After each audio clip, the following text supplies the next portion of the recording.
Hello guys, good morning. Ayan, kumusta po ang lahat, no? So ngayon, may gagawin lang tayong pag-unbox. Ayan, for today's video guys, no? Lahat na lang siguro order ng order. May order lang po ako sa online. So kasi mura lang siya. Kaya binili ko na, no? Hindi siya umabot ng 100 pesos. So, ayan yung in-order natin. Pararating lang.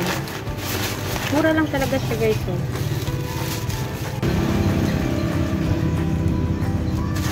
Magagamit ko to siya pag ano, sa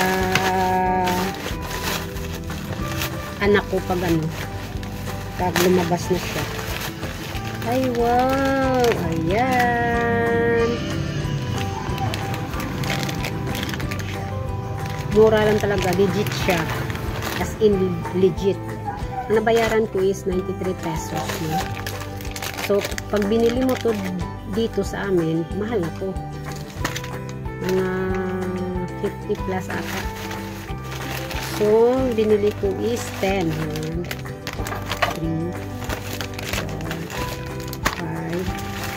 3, 6, 7, 8, 9, 10. Super legit ko talaga. At saka, wag ka. Maganda talaga yung ano, napaka-smooth. So, 93, no? Ang shipping niya is 14 pesos. So, nakamura po tayo kaysa dito tayo bibili. Dapat po wais po tayo kasi sa hirap ng buhay ngayon, hindi po pwede na puro na lang mahal ang bibilhin natin, no? So ayan, bumili ako kasi mura lang talaga siya. Kasi dito nakita ko sa amin sa supermarket, sa grocery, sa grocery, nakita ko 52 ata each siya. Kasi ang laman nito is 80 pieces. 80. Ayan na. Tama nga 80. Ayan. So maganda siya. Matibay. Maganda yung ano niya. Tapos, ang bilis lang talaga dumating. Dumating siya. Nag-order ako mga 2 days ago pa lang. Nandito na agad. Expected ko nga is ano pa next week pa. So nataka ako. Tumawag na yung yung delivery na andito na daw. So ayan, no? So meron tayong 10. Tapos mas maganda talaga ngayon sa ano, sa Shopee ko siya in order, no? Yung una talaga ayaw ko sa Shopee kasi nga palagi ako nabubudol, no? So hindi mo talaga naiiwasan na yung mga ibang seller is hindi talaga honest, no? Pero hindi ko naman nilalahat, no? Ito ngayon, nakailang order na ako at as in mura lang talaga. Umorder na ako ng parang carrier siya.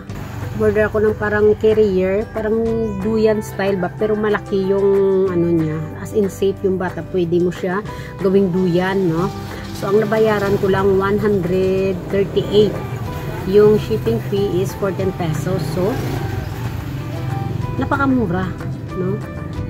Basta hindi umabot ng hindi siya umabot ng ano, ng 150 yung nabayaran ko nung the following day, no?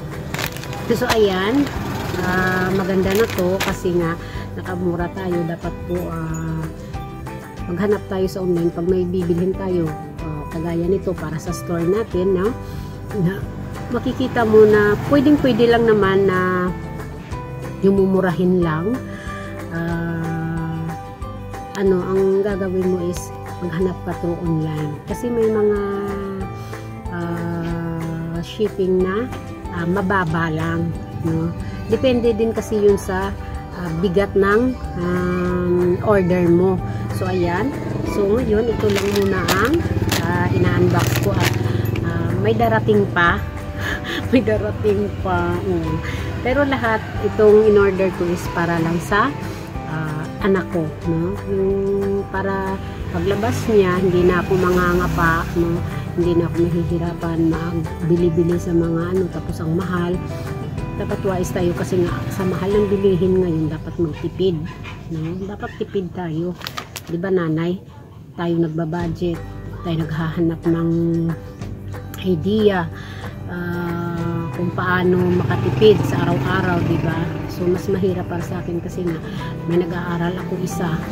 Kasi isa pa naman ang ano ko, yung anak ko. Tapos pangalawa tong lalabas pa lang. So kailangan tipid, tapos balanse talaga. Balanse kasi nga ang hirap, no? Okay lang noon kasi siya lang mag-isa.